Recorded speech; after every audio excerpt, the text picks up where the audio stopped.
हाय नमस्कार. मी Manisha and kitchen लाईफस्टाईलमध्ये तुमचं स्वागत आहे. आज बघा आपण मस्त अशी मँगोची आईस्क्रीम बनवणार आहे. त्यासाठी मी इथं अर्धा लिटर दूध गरम करायला ठेवलेले आहे आणि इथे त्यातलं थोडंसं दूध काढून त्यामध्ये ही GMS पावडर एक आणि अर्धा असं मिळून 1.5 चमचा टाकलेला आहे. याच्यामुळे त्या आईस्क्रीमला क्रीमी टेक्स्चर येतं, मस्त अशी क्रीमी लागते. मी फक्त अर्धा लिटर दूधच घेतलेलं आहे आणि त्याच्यामध्ये हे थोडं थोडं करून हे हलवायचं आहे. दूध हलवून घ्यायचं म्हणजे मग ते त्याच्यामुळे दूध असं घट्टही होतं. GMS पावडरनं दूध घट्ट होतं आणि त्याला क्रीमी टेक्स्चर येतं. मँगो आईस्क्रीमचा त्याला थोडासा कलर आणि टेस्ट येण्यासाठी मी इथं मँगोचं इमर्शल वापरते. त्याच्यामुळे कलरही येतो आणि थोडा मँगोचा टेस्टही येतो.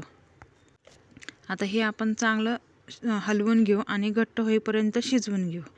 आता बघा घट्ट होत आलेले दिसते का, त्याला किती छान उकळी फुटली.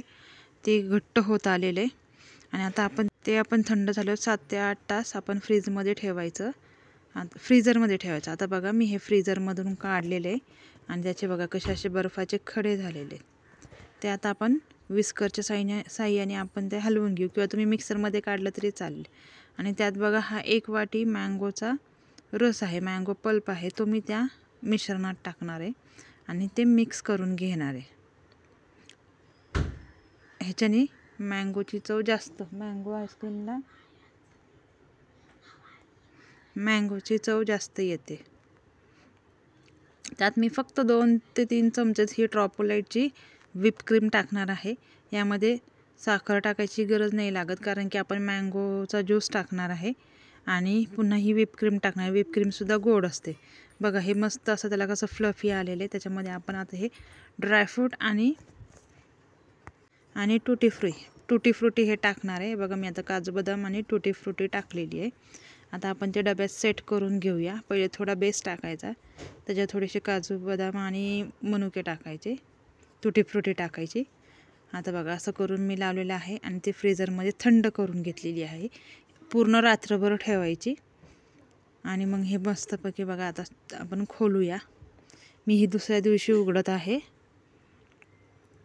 आता बघा मस्त अशी बघा किती छान अशी मँगो आईस्क्रीम तयार झालेली आहे. कशी वाटली नक्की सांगा.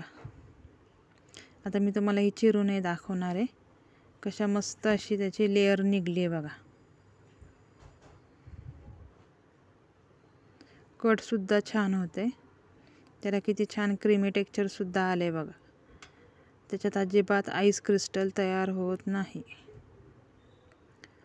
मी चिरून दाखवते बघा. किती मस्त अशा खापा पडतात. तुम्ही सुद्धा एकदा नक्की करून बघा. ही मी 2-3 दिवसापूर्वी केलेली होती. व्हिडिओला थोडासा लेट झालेला आहे. मस्त अशी बघा क्रीमी टेक्स्चरमध्ये मँगोची आईस्क्रीम तयार आहे.